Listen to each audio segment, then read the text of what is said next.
Across the state, I wouldn't say very, but some parts are dealing with drought and it could get worse over the next several days with very little rain expected. I'll be breaking down more about the next big thing and if there's any rain in the forecast right here on First Alert Weather Extra. Plus, it's been almost a year since Hurricane Helene devastated parts of multiple states. We're talking with a meteorologist who covered it in the Carolinas about the devastation, how far the region has come, and how far it still has to go when it comes to recovery. Plus, more of your weather pics you're sending us through the WBRC First Alert Weather app. We'll tell you where this beautiful sunset picture was taken from. Live on your side, First Alert Weather Extra starts right now. All right, everyone, I'm First Alert meteorologist Tonia Michelle. So grateful to have you all joining us for First Alert Weather Extra. A lot to get to, so let's talk about the next big thing. One of the cool models that we have in our First Alert Weather Center is that we can see where fire and smoke is at, and wildfires do remain a concern as we're starting to see drought populating across central Alabama. Now, not all of these little red spots indicate that they're wildfires. It could be controlled burns, but just keep in mind you want to be safe as you're burning anything outside, even if there aren't any burn bans in place. And the reason why is because we're seeing drought across central Alabama. We have dry conditions, mainly areas west of I-65, including West Jefferson, parts of Walker County, down to Sumter, Green, Hale, parts of Perry County, Chilton, Bibb County, Pickens County. Yeah, just slightly dry. It's on the very low end scale of our drought monitor, but it's still drought nonetheless, and it could get worse over the next couple of days. Why? Well, this might answer it. We're not seeing a whole lot of wet weather in the days ahead. We might see a passing shower, very isolated, very minimal rain chances Thursday, mainly Thursday late afternoon and into the evening. But other than that, this week looks mainly dry. So keep that in mind again as you make those outdoor plans. You might want the umbrella and rain jacket Thursday, but because those rain chances are so slight, you should be okay. But it doesn't hurt to have it just in case. Take a look at temperatures right now. It's dry all across the area. Temperatures in the 70s and 80s. Still dealing with some mid to upper 80s on the map. We have 86 in Tuscaloosa, 87 in Pickens County, low 80s down in Perry, and then even more low 80s stretching further to the east. 79 though in Clay County, and then we have 77 degrees in Coleman County. So it's not too bad out there for this evening. I say make some outdoor plans, eat out on the patio. The one big thing happening this evening is that it's going to be our last sunset in the 7 o'clock hour. Crazy, right? As we anticipate and approach fall, those sunset times are getting quicker and quicker and happening earlier and earlier. So sunset this evening will happen at 7:01 p.m. Tomorrow it'll be 6:59 p.m. So get out and about this evening while we still have the sun up just for a few minutes longer. Temperatures in the low 70s after about 8 p.m. Upper 60s around 10 o'clock. We'll see those overnight lows dropping down into the low 60s as we bring in your Wednesday morning. Here's Tonia's first weather check. The next big thing, we're talking more about drought concerns across central Alabama. Number 2, we have a slight rain chance for our Thursday. I mentioned that in a little bit. We'll talk more about what areas have that best rain chance when we take a full look at that super 7-day forecast. And lastly, we have 90-degree temperatures returning for us across the area. We'll be breaking down that full 7-day here in just a bit. But again, this is First Alert Weather Extra. I want to get to this. Summers in Alabama are hot, and I don't need to tell you for you to know and relate. There's no other way to put it. The heat we're used to here in the South is different from the heat in western states like Arizona. There, people like tow truck drivers have to use extra precautions when helping people in the blistering heat. Jay Wall has the story. The calls for help come in. So right now we have customer broke down. Valley Towing CEO Rennie Dyer and his team We're going to pick the vehicle up. He pumped the wrong fuel in the vehicle. hit the road fast so no one gets hurt. There are so many collisions today where cars come around not paying attention. People are distracted and cars are getting hit on the side of the road. And a lot of people are killed. Dangerous drivers are not the only risk on Arizona roads. Sometimes, the call volumes are pretty heavy because of the heat. On this day, temperatures were around 107 degrees as Rennie made the trip from Phoenix to I-10 and Wild Horse Pass for the broken down truck. Crawl on the ground to hook these vehicles up, and that's the asphalt itself or the concrete itself is pretty hot. Handling the heat begins with company conversations and training, Rennie says. Yeah, everything's hot, but cleanliness, you try to keep your hands somewhat clean, somewhat safe anyhow. That's so Valley Towing can keep up with hundreds of calls every week. Sometimes you need a pregame. Sometimes you need to start drinking, before you even get in the truck and head out. Rennie says his drivers, thankfully, have not had any problems, but heat is to blame for at least 170,000 work-related injuries and 2,000 deaths nationwide every year. That's according to the National Association of Safety Professionals. Rennie says Arizona drivers should take precautions too. What's the average wait time for a tow truck in Arizona? Well, it could be, we could get right on it, or it could be, 90 minutes sometimes for a wait. And if somebody's on the highway, we recommend them finding a store or something to kind of hang out in. Because Arizona heat not only makes for dangerous wait times, but can also ramp up those call volumes.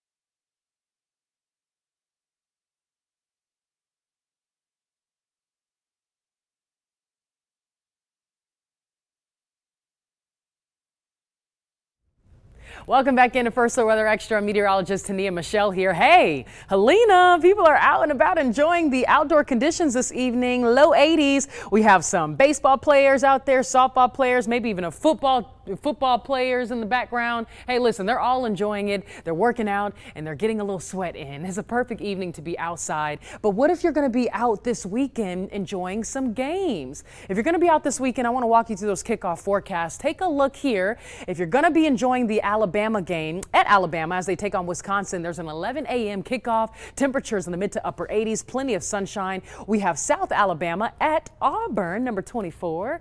That's 11:45, low 80s, plenty of sunshine. Dry also at the Georgia Southern game. Jack State is going away for that game. That's a 6 p.m. kickoff, upper 70s for a kickoff temperature. And we're heading to UAB at 7:30 for a kickoff as UAB takes on Akron at Protective Stadium. Those temperatures in the 80s. Those football forecasts look splendid for this weekend.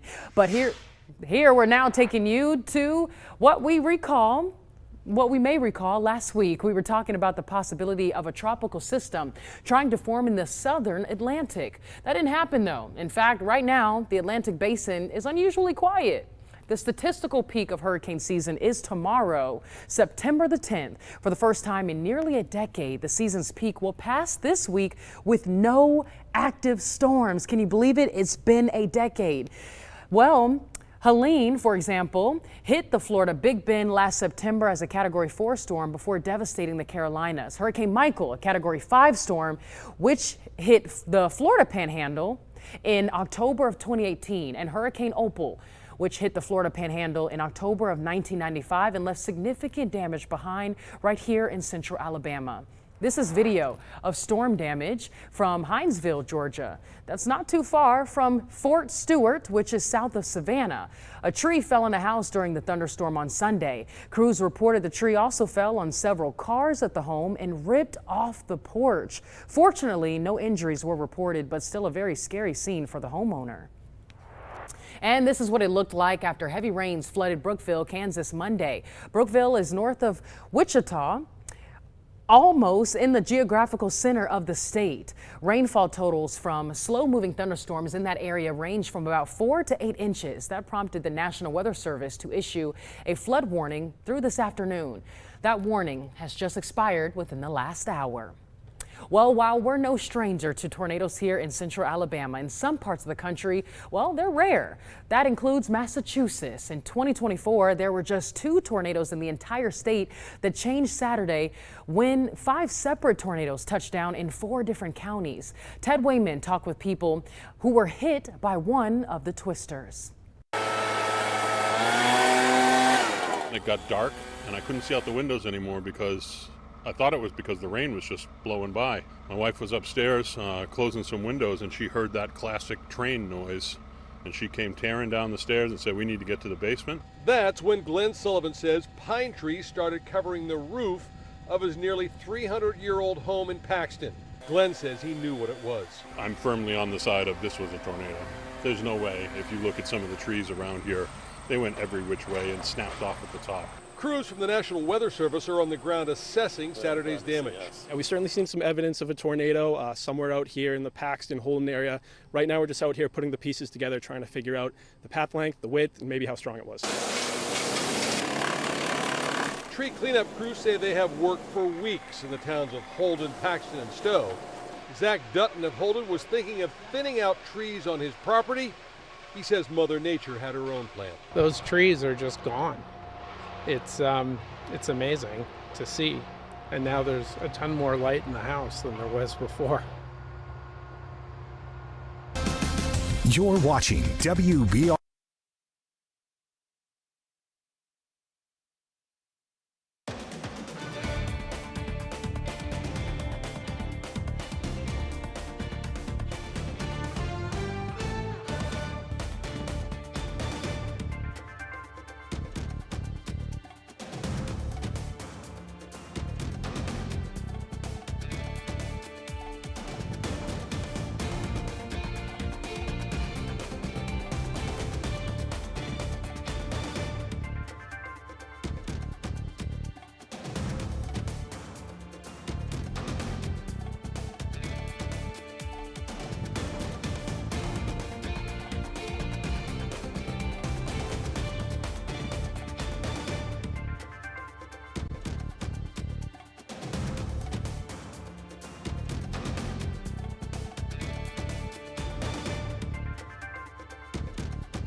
Alrighty, everyone, let's walk through that super 7-day forecast. We are tracking some beautiful conditions over the next 7 days, as you've probably been hearing if you've been checking in with us. But I have made a few slight changes. So if you haven't been paying close attention through this evening, I added a rain chance for us on Thursday. We'll talk about that in a second. Let's start off with the next 24 hours. Your Wednesday looks great. Lots of sunshine, really no clouds expected. Maybe a cloud, but not really. We're holding on to those sunny skies. Temperatures by 8 o'clock in the upper 60s, low 80s around lunchtime. We bring in that 4 p.m. hour. Temperatures reaching close to this afternoon high. We're talking about mid to upper 80s. It's going to be a hot day, but not as hot as Thursday. Thursday may feel a little bit more humid too, but we could see some passing clouds squeezing out a little bit of moisture. So giving you a first alert for a passing shower. Again, very minimal rain chance, 20% at the most. If we see some rain, it's going to be quickly moving. It come, dissipate very fast. There could be some period of just some heavier year rainfall, so just keep that in mind. I wouldn't say leave the umbrella and rain jacket at home. Just bring it with you just in case, but you may not need it at all.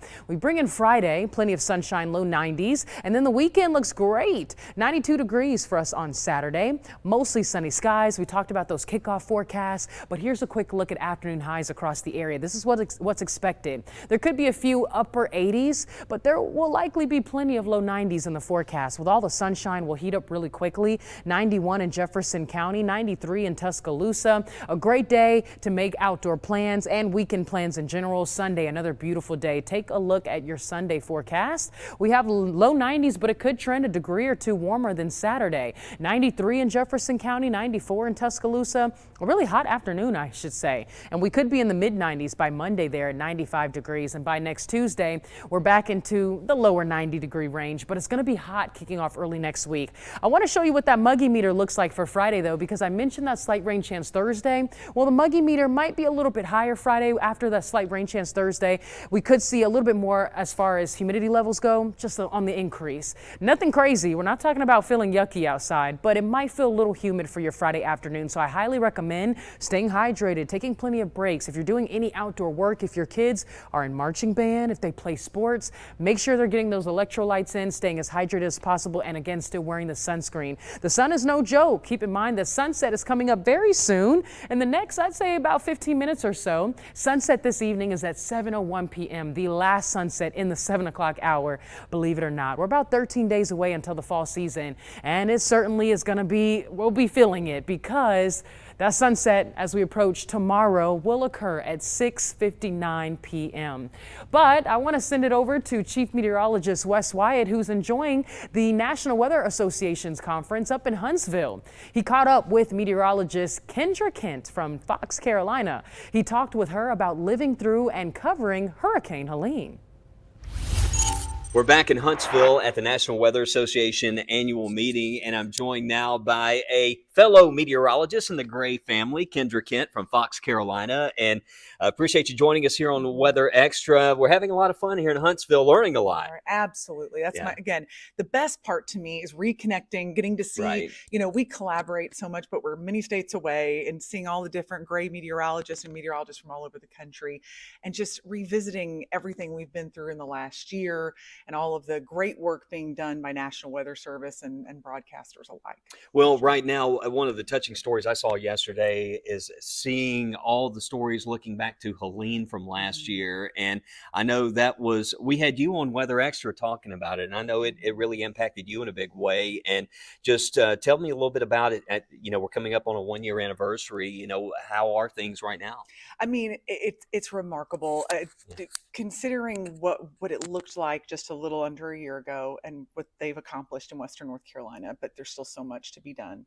But I'll never forget it. I forecast in Greenville, South Carolina. So we're south of where they had the major flooding in North Carolina. Right. But I'll tell you this, I've never seen so many trees go down in my life. Wow. And you're from Alabama.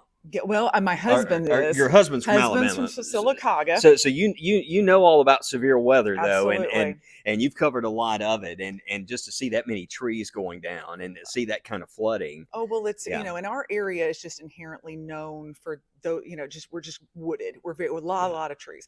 So we can't, especially with a precursor rain event like what we had, we just our trees couldn't withstand that kind of wind. I mean, it was just and we knew it, but still, even knowing it pales in comparison to the day that happened. I'm on air on that Friday morning as it moved through. My husband's texting me saying, we've got multiple trees down. One of them hit the side of our house. I mean, gratefully, the house was fine. My kids were fine. But as you have children, it's a hard thing going through a big weather event and being worried about your family.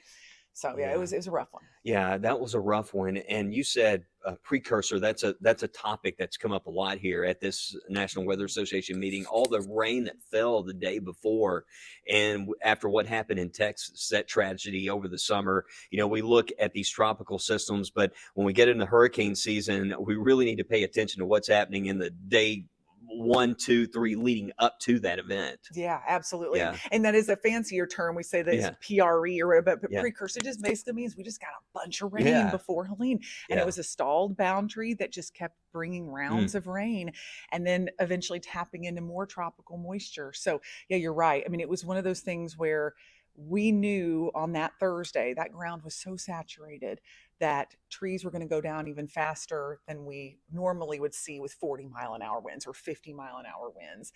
And then, of course, in the mountains, there were messages being put out by National Weather Service, about how catastrophic an event was going to be, just because, again, they'd already received 10 plus inches in some places. I know I was looking at some of the text, and I may have seen some of the messages coming out. It was a year ago, but just to go back and see some of the wording, like this is, I mean, hats off to all the National Weather Service offices there and some of the products they were putting out in the discussions. It said, this is compared to like early 1900s flooding. Right. I mean, unbelievable stuff. And what was amazing to me is just how much of that rain fell in just an overnight period. Absolutely. And to hear the stories about, we had one of the meteorologists with the National Weather Service was talking about, he lost power. He was with his wife. He knew what was happening outside, but still didn't understand the scope of the devastation, because everybody, it wasn't like you watch us on TV wall to wall. Everybody that lost power.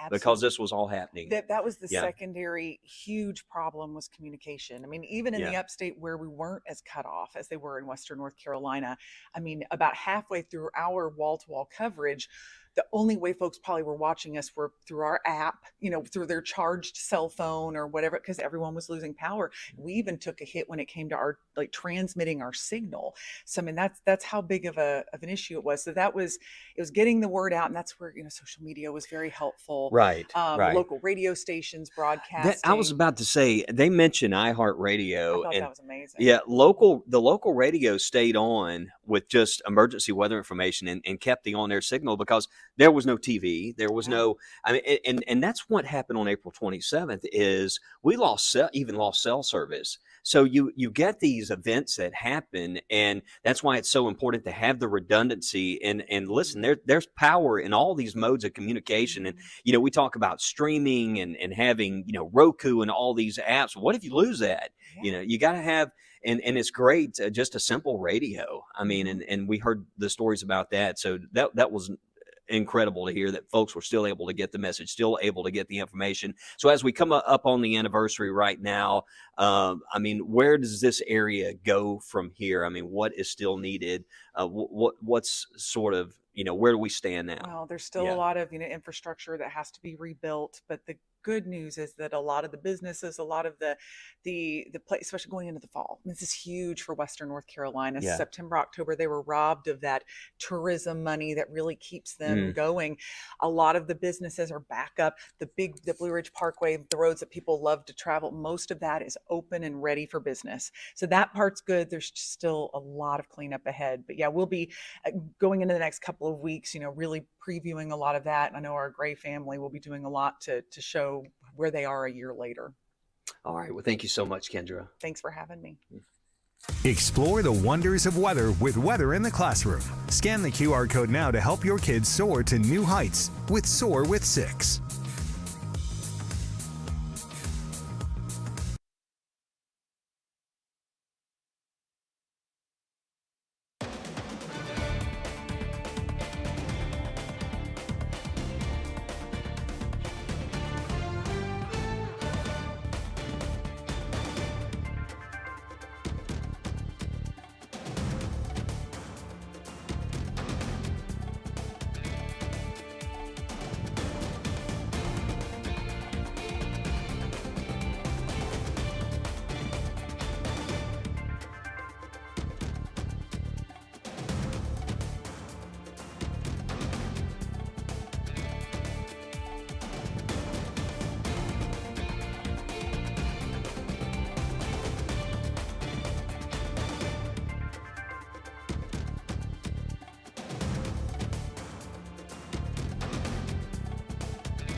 Welcome back into First Alert Weather Extra. First Alert meteorologist Tonia Michelle here. Final look at that 7-day forecast. Over the next several days, it doesn't look bad at all. Make those outdoor plans. Plan to enjoy the sunshine. I know we're in desperate need of some rain at this point, but at least you have good outdoor weather to enjoy for yourself. Plenty of sunshine around for Wednesday. Temperatures in the mid to upper 80s. Thursday, there could be a passing shower around, so yeah, grab the umbrella and rain jacket before heading out the door, but you likely won't even need it. 20% chance, such a minimal rain chance. Friday and into the weekend, we look dry again with those temperatures staying in the low 90s. Overnight temperatures over the next several days, mainly in the 60s, but early next week, we will be cranking up the temperatures a few degrees, could be reaching mid 90s by Monday. But again, not a whole lot of rain over the next 7 days. The tropics are quiet, so enjoy this quiet forecast, and I'm glad to bring it to you. Let's take a look now at these beautiful pictures, though. This is a shot of the full moon as it was just rising above the horizon.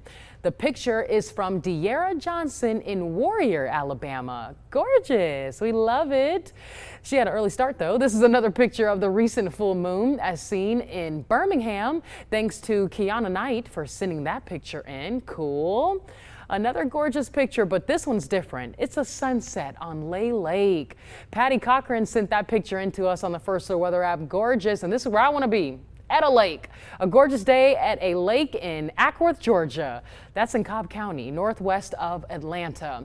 Thanks to Michelle Kennedy for sending that one in. Hey, next time you go to the lake, bring me with you. But also, if you go to the lake without me, I still at least want to live through you and enjoy your pictures. We'll have more updates tonight, first at 9 on WBRC.